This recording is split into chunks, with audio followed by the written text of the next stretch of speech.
Be Frank Network. Content on this production is for entertainment and informational purposes only. It is not medical advice, nor is it intended to substitute medical treatment or diagnosis. Seek medical help if you believe that you are suffering from a mental illness or are a threat to yourself or others. By using any or all of the information provided, you do so at your own risk. Any application of the material is at the listener's discretion and is his or her sole responsibility.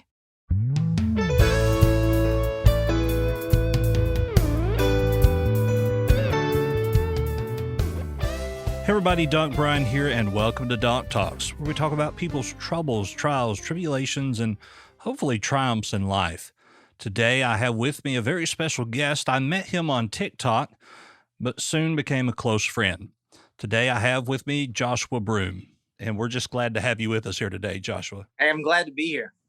So do you normally go by Joshua, or do people call you Josh? Well, growing up as a young Southern man, as you would know, if I would say anything other than Joshua, I would get a smack on the back of the head. So I always say Joshua just to honor my mom.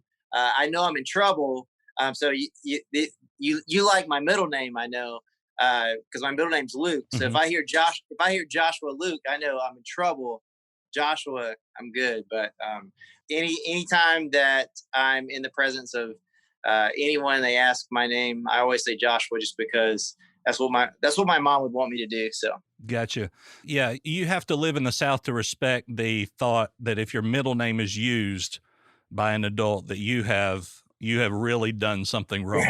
Yeah. If you hear your last name, you should probably run. Yeah. Well, at my house, if you hear your middle name, you better run. You better get going. Absolutely. So you were born in North Carolina? Is that right? Yes, I was born in Charlotte, North Carolina, but that was because the town I grew up in. So I'm from South Carolina, but we lived on the state line, and the town was so small that it absolutely did not have any kind of medical facilities. So we'd have to drive to Charlotte, and that was the closest place. So that's where I was born in Charlotte, but I grew up on essentially the state line. But in South Carolina. So I've been to Charlotte a couple of times, and I don't have any desire to go back. It's become a pretty big city. From living in Los Angeles for a long time and spending a lot of time in New York and stuff. It's not as big as that, but I mean, it's a pretty large town. So what was life growing up in the home? Did you have a brother or sister? So growing up, my mom had me when she was 16. So we lived with her parents, so my grandparents. And so it was myself, my mom, my grandparents, and then my mom's two brothers and her sister. Y'all lived together? Yeah, just for a short period of time. So when I was born, they were pretty close in age, so they were all in high school. So by the time I was 6 or 7, everyone was gone except so my two uncles had moved out and went to college or whatever, and my aunt was still there. So it was my mom and my aunt, and then my grandparents until I was about 7. And then for a really short period of time, my mom was married to someone. Okay. So did your father not live with y'all? My mom having me at 16, she, it was just a situation where I don't ever remember it being like a situation where he I don't want to be around you or anything. I don't ever remember any conflict. I just remember, just black and white. He's not going to be part of your life. Okay.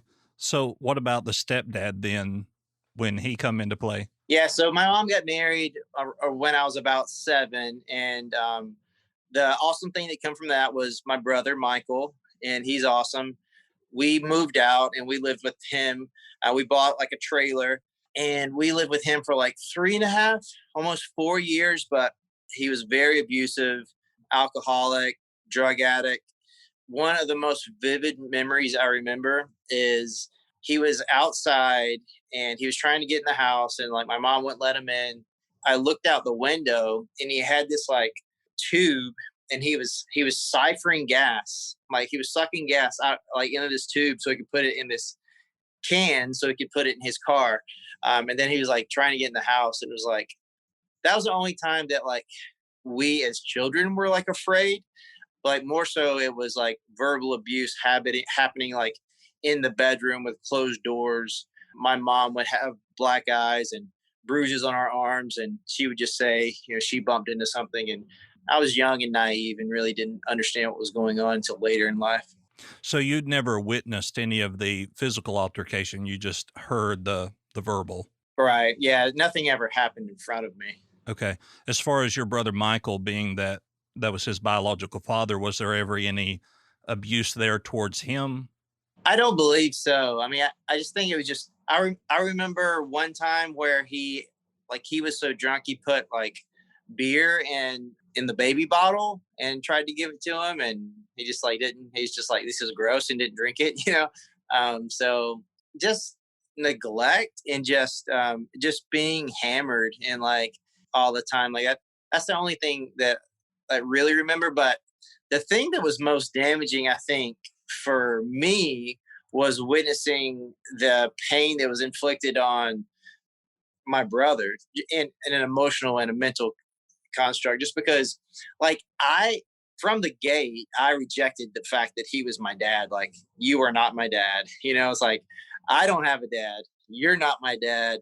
Whatever. That like we never fought or anything like that. I think he disciplined me a few times.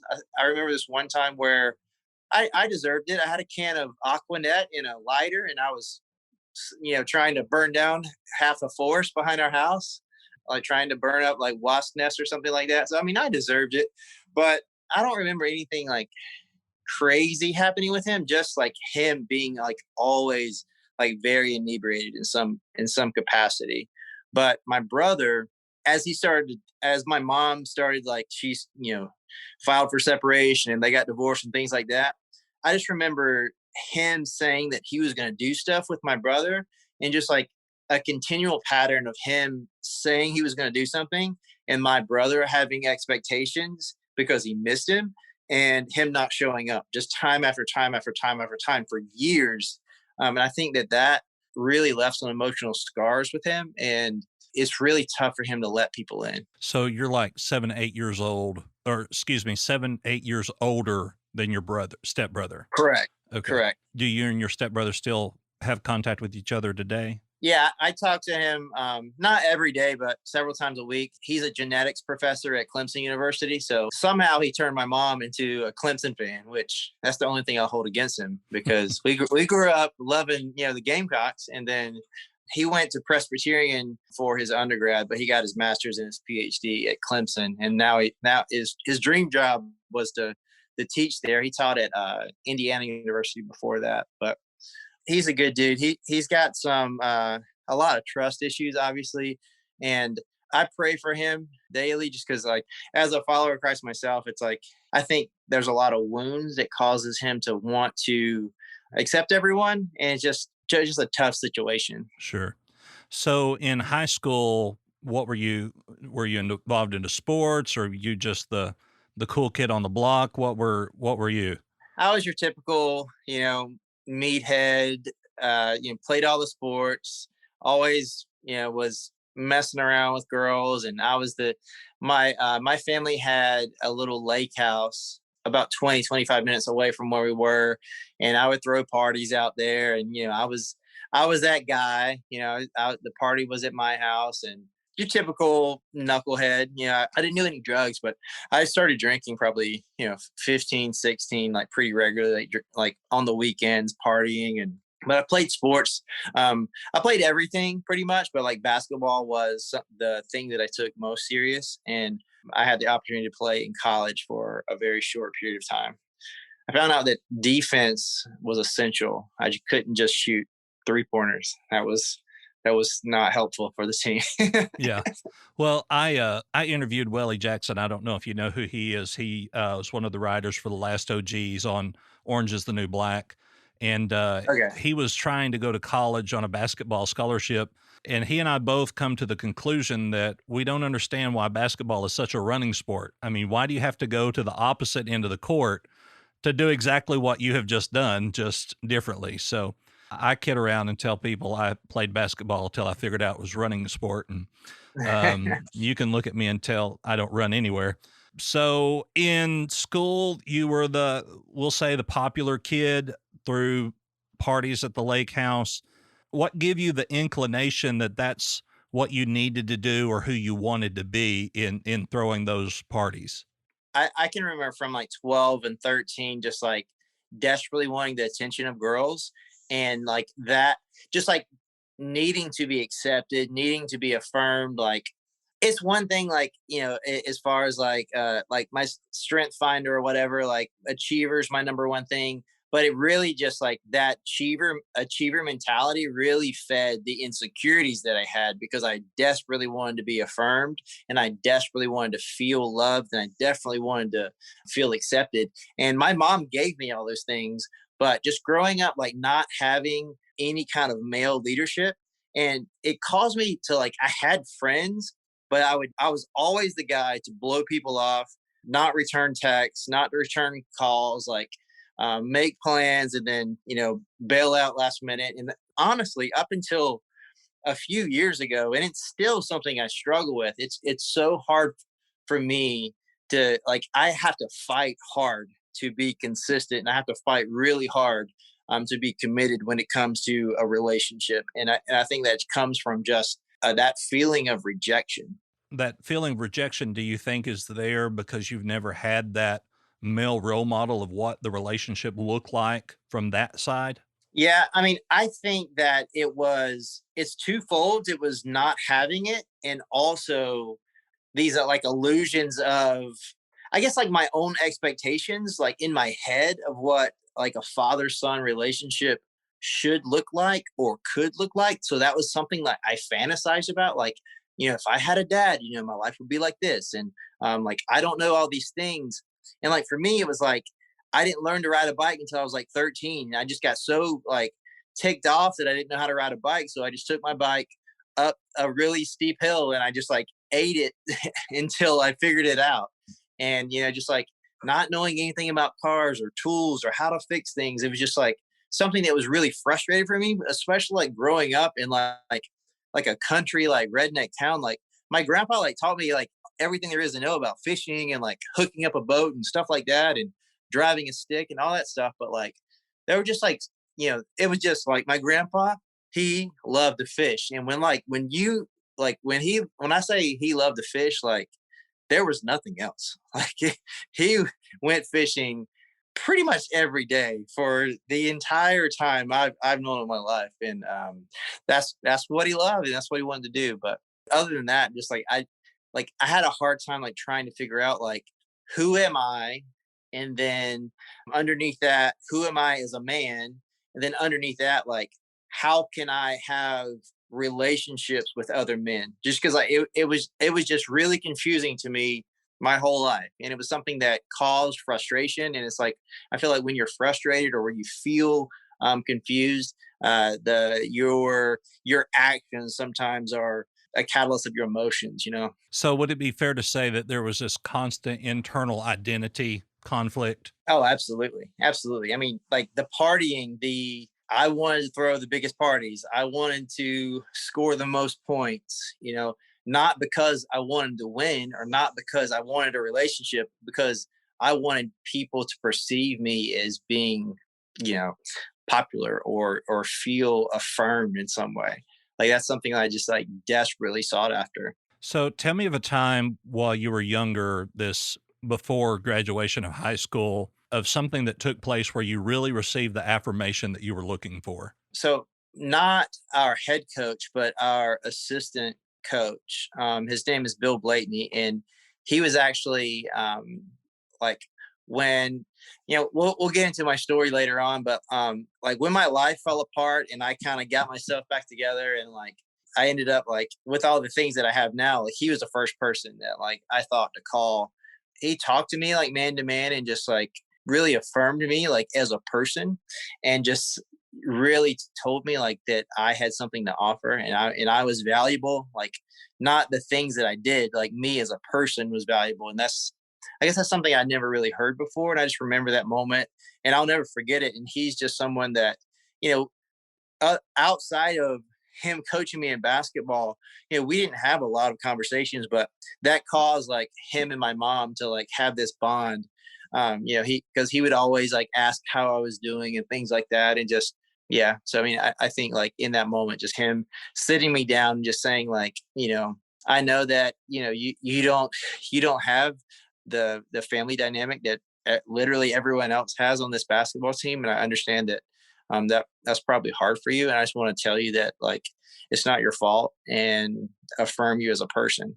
People with that achiever personality, that validation that they're looking for isn't validation in what they have done, but rather validation in who they are, Oh yeah. as opposed to a someone who has a harmonizer personality. They need validation in what they've done, not who they are. So Right. it's very interesting, and how all of that takes place, and how this coach knew how to feed you psychologically, if you will. So, moving from high school, you graduated. Did you go to college? Did you say on a basketball scholarship? Well, yeah, I didn't have a scholarship, but I did play, and so it was Francis Marion University. So I was just going to be on the team. I joined a fraternity, and like none of it I took seriously. Like I saw from the gate that like, okay, I'm not going to be receiving any minutes playing on this team. Everyone is so much more athletic than me, so much more well rounded. I was an above average shooter, and like that's why I was there. And I was a zone buster, if you will. If you play 2-3 zone, don't leave me on the wing because I'm gonna put up 30 points. But other than that, I'm useless. But I joined a fraternity, and I feel like that was really good for me. But what coincided with me joining a fraternity was a even more partying, even more like seeking after like being the popular guy, doing the most this, like during my freshman year, like there was like a pledge auction. Is like making sure like I was the one that like was auctioned off at the most money, hooking up with the most girls, trying to drink the most beer. Just an idiot, just So, did you feel a certain level of validation being able to get into the fraternity? I did like it was a good feeling. More so like not get into it, but like I felt that a group of men accepted me as a man, opposed to a group of people accepted me because of this. So like going back a little bit, like I started modeling when I was like 15. And like that was another source of like, you know, I was very arrogant in some regards because I didn't have to audition for a lot of things. I was just a guy. Like if there were 10 people that looked like me, like I knew I probably didn't even need to show up at the audition. I would just get the job. Like that went really well for me. And like I was very arrogant about that. But again, like it was just an underlining thing where it's like another thing where if someone is going to affirm me about like my looks or something like that, like it was an insecurity masked with affirmation that wasn't really making me feel better. It was just covering up a very deep wound. Right. And we find that though in people who are in the industry of modeling and acting, that they have this deep wound that they're trying to cover up with validation of other people, when that validation at its best is superficial. Yeah. And so we see that kind of pouring to these people. So moving from college, what led to your move towards, was it Los Angeles? Yeah. So I was having a lot of success modeling. And honestly, I wasn't really trying. Like I was like my agent at the time, her name was Donna Ehrlich, and she believed in me so much. And she gave me first, second, third, fourth, fifth, and 100th chances because I would screw something up. I wouldn't be somewhere I was supposed to be. I would say I would do something, I wouldn't be there. But somehow she would smooth talk it out, and I would stay in like the good graces of a designer or a shoot or whatever I was doing. And about 2.5 years into college, I was just like this is fine, but like I don't know what I want to do. I love modeling. I love like acting. Like I started like I did a little bit of theater, and I was like I like this. Like theater is really hard. I don't want to do that, but I like the acting. I like the idea of like a script and like portraying a character and stuff like that. But like theater's a different animal. It's hard. Anyone that's successful in that genre, like hats off to you.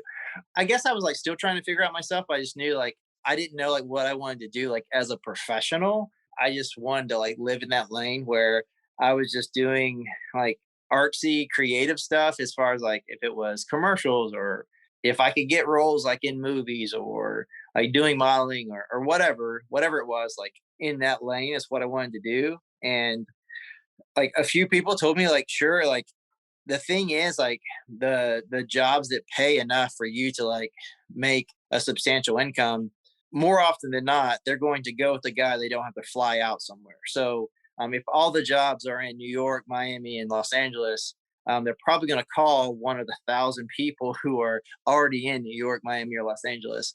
And I thought about it, and for some reason, it made sense to me to sell my Jeep and drop out of college and hop on the first flight I could find to LAX.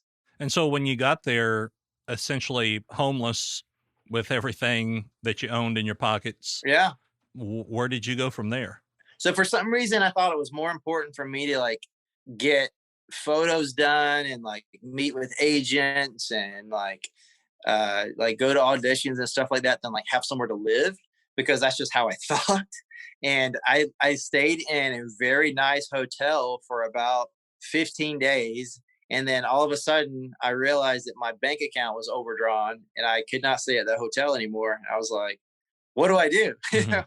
Because like I'm not in the situation where I could just like call my mom and she's gonna like give me some cash. Like, not gonna happen. Like if she had it, absolutely she would give it to me. And she probably would have like figured out a way if I would have been in that dire situation. But I was just like, I'm not gonna burden her with this. She's done enough for me. She's already like she never said that she was, but I mean she fought really hard for me to like be able to have the opportunities I did. And like I felt like I'd let her down in some ways, and like I have to like prove myself that I'm going to be successful while I'm out there. So I just have to figure it out myself. So you were like 20, 21 years old at this time? 21, about to be 22.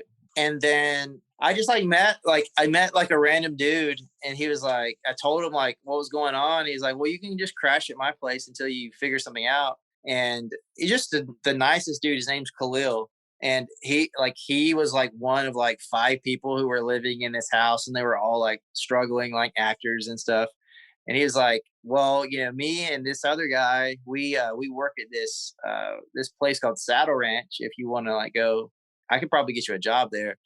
And I went to the interview, and I was like, I guess I need some cash. And I ended up working there, in addition to like doing like gigs every once in a while. But I made a little bit of cash and made enough cash where in Los Angeles they understand, I guess, in that part of town where I was living, that if we can get you in here, you'll maybe pay rent. So it's like your first month was free or whatever, as long as you signed like a 13-month contract or something like that. So I had enough money to like just cut on utilities and stuff and like finally like move into a place. So that's kind of what happened. So what exactly is Saddle Ranch? So Saddle Ranch is like so it's the place. It's a restaurant slash bar. It's been in a ton of movies, but ultimately it's a Western type bar in the middle of West Hollywood.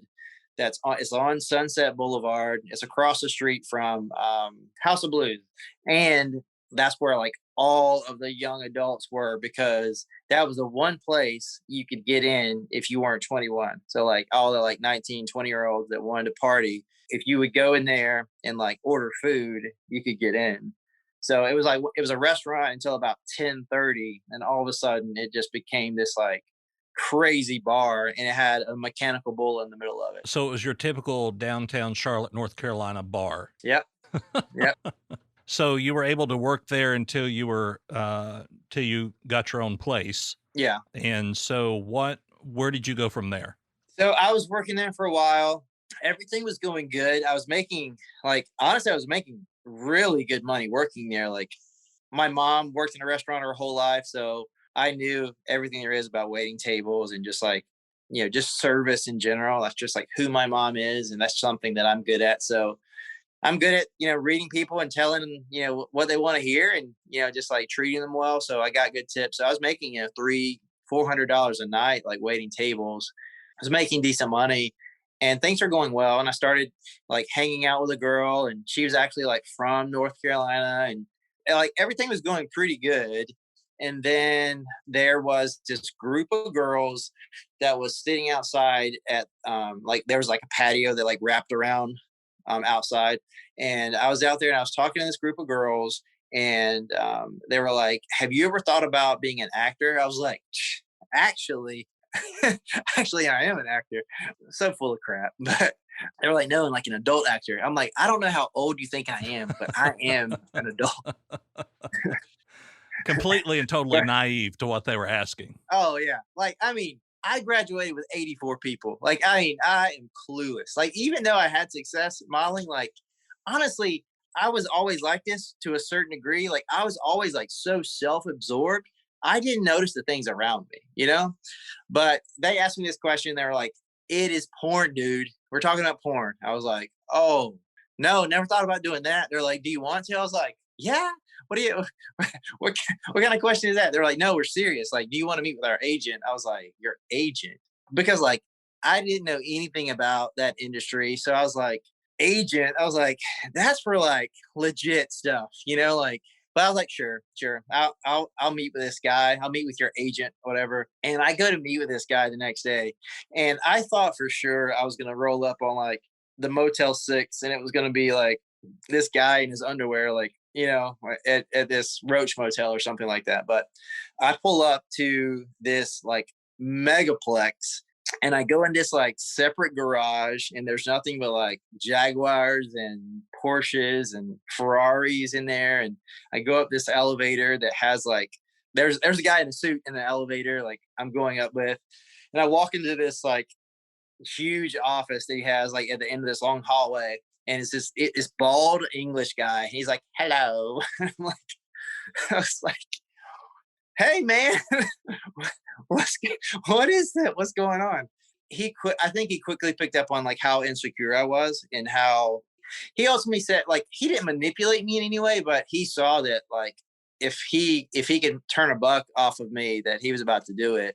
And he's like, "Hey, if you can actually perform, there's not a lot of guys in the industry that are good looking, and there's not a lot of guys at all that have any acting experience." And the whole like adult industry was like starting to there was this wave of like making these big productions with these like big budgets, and you know they had scripts, and they were like parodies of movies and things like that. And it's like, man, if you can do this, you'll be the guy.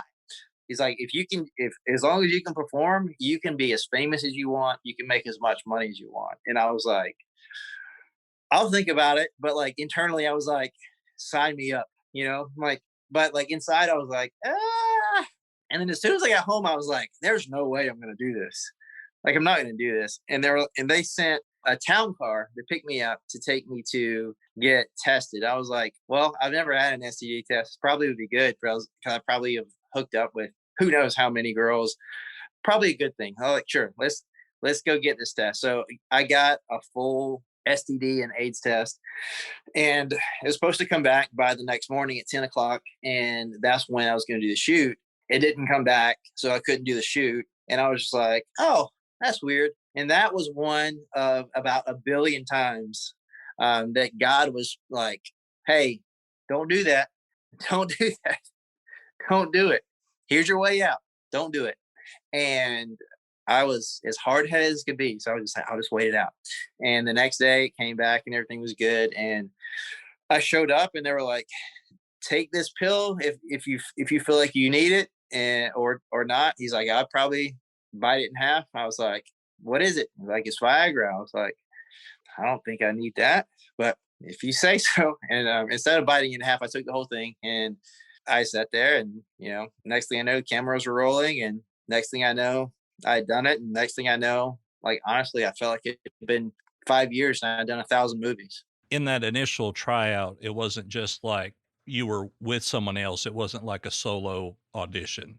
Oh no, this was so that was the thing, that the way my adult career started was not like anyone else's has ever started, from my understanding. So from everything I've ever heard back then, it was like, you know, guys have to do like solo things to make sure like you can do this and you can finish. And then like, you know, like amateur stuff, like where you hold the camera. Like my first one was like, there was camera A, camera B, camera C, full lighting crew, a studio, a boom guy. Like it was just as big as any like movie set I was on. And I was just like, holy crap. And that's the only kind of stuff that like I ever did. Like I don't want to say that I was lucky, but like there was some really gnarly stuff that was going on that most people had to go through to get to where I was that I didn't have to do. How awkward was it to be taking part of this with all of these people in a room with you? It was weird. It was weird, man. Like in the girl, like in my head, I was like this is gonna be awesome. There was nothing about it that was awesome. Like the girl, like was older and like if you could picture in your head how you think it's gonna go, just like take everything that you were thinking and flip it around and make it the opposite, and that's how it went. From, I'm not going to say from my experience, but from experience, uh, porn is very unrealistic Oh yeah. as to what you would find. You won a couple of awards though within the adult industry, didn't you? I was nominated for Performer of the Year 3 times, won it once. Won like there's like awards for everything. So like best like couple scene, like best acting, best supporting actor. And you were in over 1,000 movies, I guess. Is that what you call them? Films, movies, whatever. Yeah, I mean, because like there's different kinds. So like Gonzo is like you walk into a room and there's a concept, but there's not a script. And then like films would be, there's a script and there's generally 5 scenes and 5 sex scenes in a movie, but there's a movie and it has a script and a start and a finish. In looking at your resume, I guess is the way you would put it, you performed in all types of pornography. Yeah. How did that make you feel as an individual once the production was over? Like, were you getting a high off of it? Were you, I can't believe I just did that? Or where did you fall into those categories? Like for me, like I hate to say this, but like as an achiever, like for me, it was like to be almost like automated and like machine like. I pride myself to a certain degree. It's like when the director would say, okay, I need you to finish in the next 30 seconds. Most people you'd have to cut and then, get yourself there and they would roll and then that would happen. Yeah. And I could just like, do it. And just like stuff like that, like allowed me to work more and allowed me to have success. But then I started to put that pressure on myself. So like I didn't really take a ton of like erectile dysfunction medication at first. And then I started taking Levitra, which like Levitra like doesn't really like help you like maintain. It just like causes like you to have like more like sensitivity or whatever.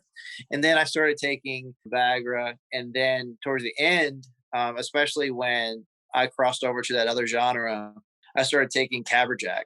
So Caberjack is, ultimately you have a paraplegic person who wants to be intimate with their spouse. They don't have any feelings, so they can't get an erection. So there's a chemical that's injected in the caverns of, your penis, and it's going to be erect, whether you're reading the newspaper or you're doing, whatever. And that was scary. That was really scary because there were several times that I was taking it myself and I didn't really know what I was doing. And I took too much and I had to like, I heard stories that you had to go get like spliced and get it drained. And I sat there like in my bed, like with my feet up over my heart, like for hours, just like hoping that it went away. So you were actually injecting yourself with this medicine? Sometimes. So that there were, so especially like in the other genre, like with the guy on guy kind of stuff, Mm-hmm. like in that genre, like there are some directors that like they would make you do it, but like, do you want it? And then they would have like someone on set like inject you. And I'll just go in and from this physiological side, when a man is receiving anal sex, it is very difficult for him to keep an erection.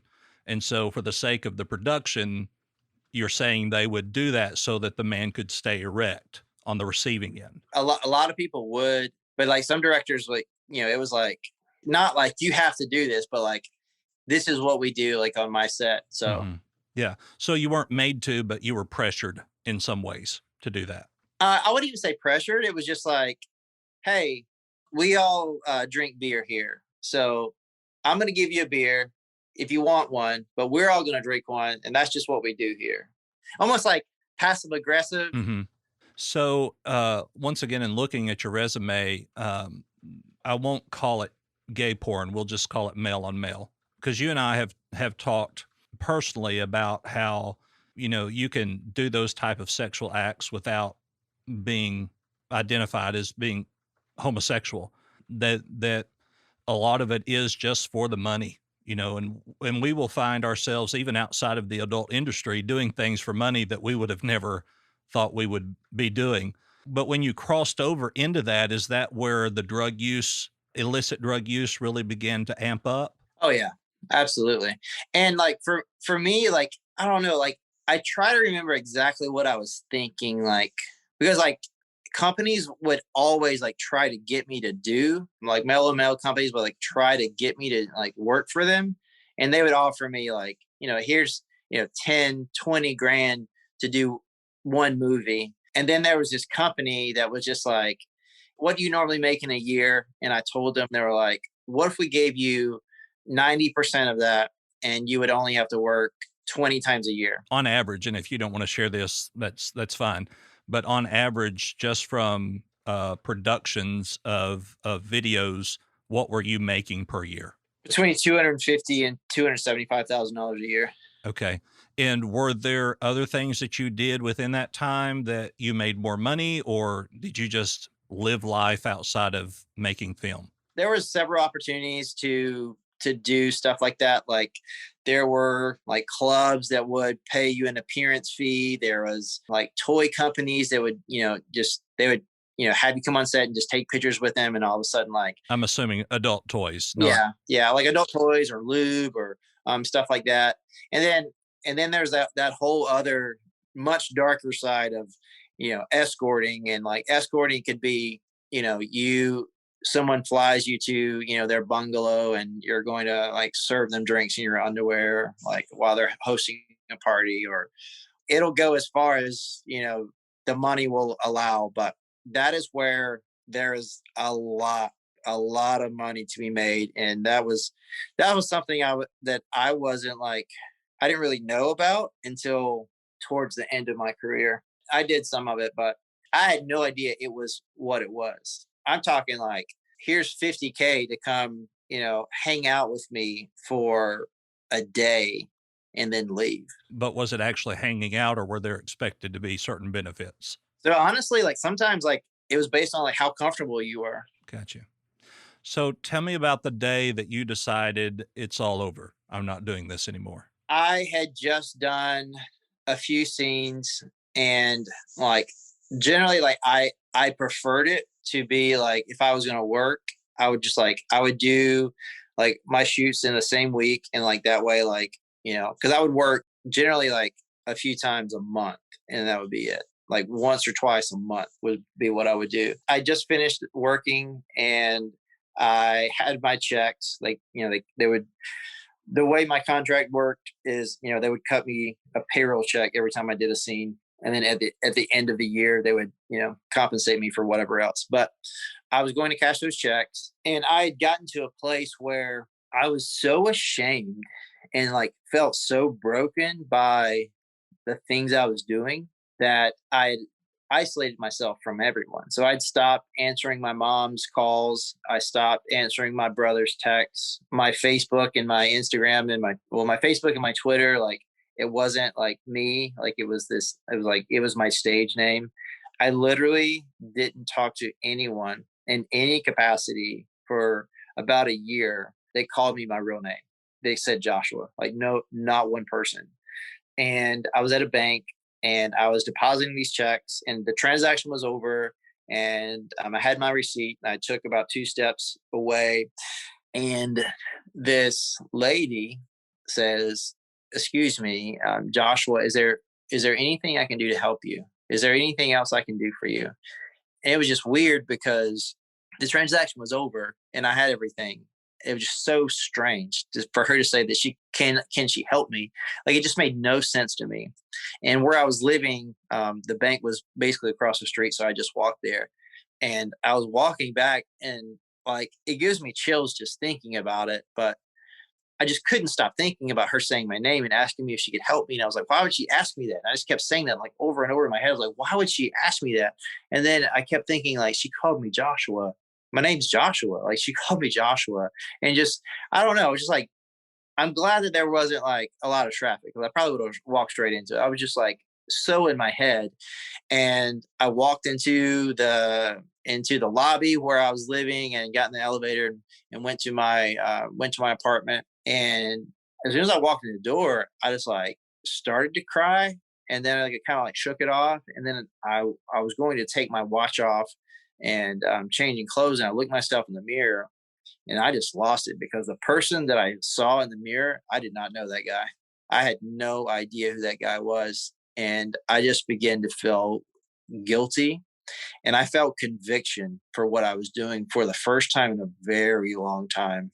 To be honest, Brian, like, what allowed me to do like the films that were, in the gay genre, like those films, it didn't like affect me to do them.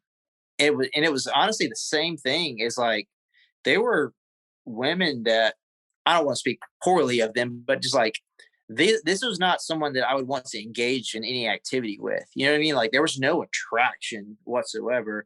So I'd become so intimately and emotionally numb, like nothing mattered to me, like nothing, like myself or anyone else. So a handshake or sex was exactly the same to me. And because it was my job to be able to engage in that activity, I could do it no problem without a regret in the world, because how I looked at myself, like, this is who I am. Like, literally, it's not what I do. This is how I provide money for myself.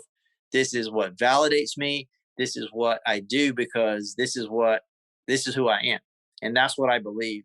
And when I heard my name, it just crushed my reality, because all of a sudden I saw myself as a person. Right. And we talk about in psychology a lot the power of a name, that we're not what we've done. We are an individual, and our past doesn't define who we are. But in society today, it's so much more than, being who we are as to what we've been done. I've been in several of your live streams where you just have people pour in and ask you to say the famous line of yours, which is, It's not a beach, it's a bathtub. and some days I've been on there and people are just so grotesque and horrible, and say things that are just outlandish. And I can say, as seeing you on the other end of that live, that it does still affect you in a lot of ways, that it does kind of pull you down, but there is power in knowing who we are. And so that was that kind of transitional moment when someone said your name, that you came out of this delusion of the person that you portrayed and then became who you were. How did I guess, would you call them agents or companies that you worked for? How did they take with you just saying, okay, I'm done? Yeah, it went really poorly, because I was in a really large contract, and it wasn't like I'm supposed to be at work tomorrow and we can't get someone to cover for them. Like, their entire company was designed around marketing and promoting me. Because of the way the industry works and because of the amount of content they did that still, but I wasn't there to provide them any new content. But it was a very hard conversation, and it cost me a lot of money. But like, I just picked up the phone and I was like, I'm not coming. I know I'm supposed to be here, in a few days or whatever, but I'm not going to be there. And they're like, are you not feeling well? Like, what's going on? I'm like, I'm done. And they're like, well, you just can't quit. You're under contract. There's not just like somewhere you're supposed to be. Like, you are legally and financially obligated to do certain things, or, you're going to have to That sounds a lot like prostitution. it is. If I could articulate something more clearly, that it is exactly that. It is glamorized prostitution, and it breaks my heart. It breaks my heart that there's people that say, "Oh gosh, I want to do that." At the same time, you believe the lie that OnlyFans or guys paying you to send nudes or anything along those lines is any different, because every time you give a piece of yourself away, it affects you. It affects your soul.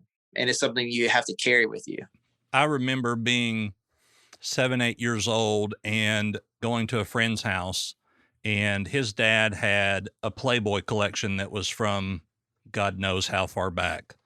And I distinctly remember the first piece of pornography that I viewed that day in that guy's garage as an innocent child. And I think that people don't stop and realize that what you are viewing is going to be with you for a lifetime. And what you have done, I'm sure I'm going to speak out of turn here, and you can tell me if I'm wrong or not. But I'm sure that there are times when you close your eyes at night and you're taken back to that day on a particular scene of something that has taken you back to that place. And you have to remind yourself, I'm Joshua, I'm not that person. So to be completely transparent though, since I've had like really hard conversations with my wife and just really took it to God, that was the biggest miracle in my life. It's almost like Men in Black type thing. Like, I carry the emotional damage, but like the particulars and the scenes, we can get into this if you want, but like almost like in a masochist behavior type way. After I got out of the industry, I would watch my own scenes so I could remember them, but like not in a good way, like, don't do that again. This is where you were. And then obviously, that would lead for me looking at it for 5 minutes to looking at it for, who knows how long. Still to this day, like, there's certain aspects, but like people ask me, like, do you remember like certain like nuance, like what, like, you remember stuff about that day? Like, I don't know if it's because I'm like such an emotional or like mental like wreck from it, but it's either really, really suppressed or God did a miracle, and that's just not something that I recall. Gotcha. So you don't have like certain triggers or things that take you back to the mindset of those days. So the mindset, yes. So like the lust mindset, yes. So I'm very easily triggered sexually, especially like I didn't really go through the process of like healing to the level that I should have. So for a long time, like if I saw like sex like on like not even a movie, but like a TV show, it would trigger me. And I was like, like for me, I found that like I got angry. Like I was like, it put me in a bad mood. And my response was like to be angry and to be like frustrated. So now moving into, you mentioned your wife. How did she? I'm going to assume that she didn't know you were a porn star when you met. Is that right? Yeah, she had no idea. She's as precious and clueless to things like that as they come. Just to backtrack a little bit, so what was the most painful time for me was when I had to feel the pain that I caused myself, and that was when I removed myself from the industry. So there was 2 years after I got out of the industry that I was lying to every single person I met about everything, like why I was in California, what I did, and even to the level where I was lying about my situation with my dad, because like I had so much shame. Like I was like, I don't want to tell anyone that like that also. So I just like would make up stories about him. For 2 years, like I would just try to sweep as much of my past underneath the rug as possible and just like not confront it. But it would all like, especially at the time, like especially because like of like late, like when used to be like Skinamax and like Showtime, like all those movies would show like soft porn at night. Like most of those movies come from like they do like softcore versions of the movies that I did, and I was in all of them. It was impossible for me to hide. So you didn't disassociate your character from you at that point in time. You carried all the guilt and shame from the character and yourself together. Oh yeah. Okay. So you didn't just go home and say, "Oh, I was an actor in California and I did a couple of films that didn't really amount to anything." That was one of the stories, and they were like, "Well, why were you out there so long?" And I was like, "Well, it's whatever." Because I'm really good at doing bad film. That's why I was out there so long. Yeah, and but like it would come up, it would come up, and like there was a gym that I was working at. So I started personal training. And I'd always loved fitness, and I got into CrossFit, and I was working like at a CrossFit gym, and I didn't tell them about my past. And then it came up, and luckily they're just, they are amazing people. And they gave me a chance when I didn't deserve one, because I'd lied, about my past to them. I feel like in certain capacities, like full disclosure is important in that regard, because of when you're leading people. I think that's important. I think integrity is important. So I was not having integrity in that point in my life, and I didn't tell them that. And they could have fired me, but they didn't. But there were several relationships and opportunities that fell apart because I wasn't upfront, especially like trying to date. It just wasn't working out. Like it was like, it would always come up, and then it's like, I don't want anything to do with that. I think you're cool and all, but no thanks. And then I met this girl, and we were supposed to go on this run on Easter. And we're supposed to go for a run. I do not like running. I like sprinting, but like a leisurely, 5-mile stroll, not my cup of tea. But I thought that she was awesome, and I was going to do it. And when I got there, I just felt this like weight that I just could not shake. It's like, you got to tell her, you got to tell her, you got to tell her. And I was like, might as well tell her, because she's just going to find out and then like ditch me like everyone else. So I might as well just save her the heartache and me the embarrassment. So before we started, I was like, hey, I got to tell you something. I did a few like adult movies. She's like, what do you mean? I was like, porn. I did porn. She was like, a movie? I'm like, no, 1,000. And then I went into like detail and told her things that like she definitely did not want to know. But I was like, at that point, like, I don't even know if she was listening at that point, but it's like I was just like unloading years of baggage. Like for me, it was like a therapy session. I was just like, let me tell you how bad I am. After I told her how bad I was, her response was, do you know who God is? And I was like, yeah, I know who God is. I believe that he made me and everything else. I'm like, sure, I know who God is. So would you have a relationship with him? And I was like, what do you mean? What do you mean by relationship? She's like, well, do you have a relationship with him? Like, do you trust him? I was like, and then like she said, like we had a little bit more of a conversation about it, but she kind of like left it at that. Just really like told me like how good he was, and like, just like said stuff that I'd heard before about Jesus, like, okay, and we just like ended up just like walking and talking, and she was asking me about like, she is very, very close with her family.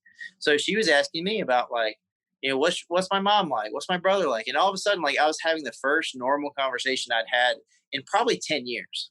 Like it wasn't, oh, tell me about the industry. What was that like? Or like, oh gosh, you've done that? Or what were you thinking when you did that? Like it was Did just that scare you in some ways? absolutely, absolutely, absolutely. I honestly, Brian, like it took me a while to really like relearn how to interact with people like in a normal way. I mean, I felt like I was that dude in Tropic Thunder. I was like, I was a dude playing a dude disguised as another dude. Like that's who I was. I was literally a guy playing a person with this other name who was portraying whoever I was that day. Like that's who I was every single day. Especially like when I was like for the first 5 years of my career, or the first like 4.5 or whatever, I was doing like 25, 30 movies a month. Literally, I was doing every day. And it was like you walk on set and then you sign this paperwork, and then all of a sudden you just walk on the set, and you might know your lines and they might know yours, but you might not know that person. But it became so unnatural. And I think that's why it's so harmful, because it portrays sexuality and intimacy and even like human interaction in a way that is so far from what is true. But yeah, it terrified me. It terrified me to like have a truthful conversation. Why? Because I was humiliated at who I was, and I was insecure about like who is the real me. Heck, man, I don't know. I don't know. And she was asking these questions. She just like talked to me and like treated me in a way that like I couldn't ever remember like being talked to. Would it be fair to say that she talked to you like you were a human? Yeah. Yeah. I mean, she treated me like I had value, you know? Yeah. And so just kind of wrapping this up in a nutshell, because we'll get into more particulars in Doc Talks DX, but you are now pastoring a church. I am. So you have gone from being a porn star to pastor, which you're writing a book with a similar title. Is that correct? Yeah. Prodigal Porn Star is the title. Prodigal Porn Star. I like that. How do you, and we'll get more into this in the DX side, but what would you say to the individual right now who is suffering from an addiction to pornography? I mean, there's a lot of things I would like to say, but just understanding that is a person on the other side of that screen, and it's not an object. And so I was watching a documentary last night, and it was about a prison in South Africa, and 45% of the crimes committed in this city was rape. And they asked someone why, and over again, the answer was that they don't have as much value as men, and they believe that that's something that they owe them, so they should be able to take it from them. So when you watch pornography, you're saying those people on the other side of the screen don't have as much value as anyone else. So you're going to choose to use them like objects. And that does something to you. That does something to you because you start to treat people different. You start to see people different. And it's incredibly, I mean, I'm sure you can dig deep into that, but it's incredibly emotional and mentally damaging for you. And you're just ingraining this truth that someone owes you something, and you don't have to do anything, to earn it per se. And those are people on that screen, and they're going through something. And a lot of people will say, well, this person still does it and they're really happy and successful. Let me trust you, friend. No one in the world wants to prostitute themselves on the internet where everyone can see. So if that person could go back and do something else and be successful, 100% of the people would choose that, because no one wants to do that. Sure, you might have success. Sure, you might have a little bit of money in your pocket, but no one wants to do that. And you don't know what's going on behind closed doors. Yeah. I mean, there's a catalyst behind every action like that. And it all starts with a lie that this is not going to hurt me. Absolutely. All right. Well, thank you for listening to Doc Talks today. I'm Doc Brian. And as we go into the diagnosis part of this, you can find that episode on Patreon, where we talk about the diagnosis of people in the porn industry and how it affects us in our mental health. Joshua, once again, thank you for being with us today. Tell all of our listeners where they can find you. So the best place you can find me is on Instagram or TikTok, and it's Joshua.Broome is where you can find me. And that's with the E, Broome. Yeah, the E is important. Okay. Yeah, I got to put the E on there. Joshua, I appreciate you sharing your story with us today. And I know that it's not always easy to be vulnerable and discuss these things. But he will be with us on the second part here, which you'll find on Patreon on Doc Talks DX. Of course, you can find me at thedocbrian.com. All of my social media links are there at the bottom of the website. Make sure to check out the second part once again on Doc Talks DX and Patreon. And Doc Talks is a part of the Be Frank Network, which you can find at befranknetwork.com. Again, thank you for listening today. Goodbye.